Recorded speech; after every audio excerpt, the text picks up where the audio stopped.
দেখুন বন্ধুরা, আমাদের এখানে খালের ভিতরে পাইলিংয়ের কাজ চলতেছে।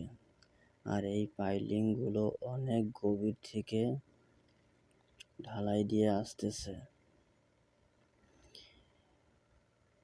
সম্পূর্ণ ভিডিওটি দেখতে থাকুন আর চ্যানেলটি সাবস্ক্রাইব করে দিন। আর এখান দিয়ে খালের খননের কাজ চলতেছে, অনেকটা গভীর করে খনন করছে।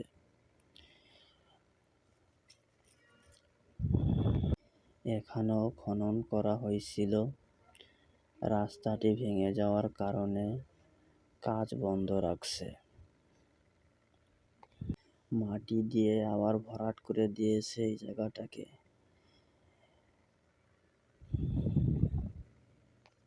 খালটির দোনো পাড়েই এভাবে খননের কাজ চলতেছে। আর দেখুন কত গভীর থেকে ঢালাই করে আনতেছে। সম্পূর্ণ ভিডিওটি দেখার জন্য আপনাদেরকে ধন্যবাদ।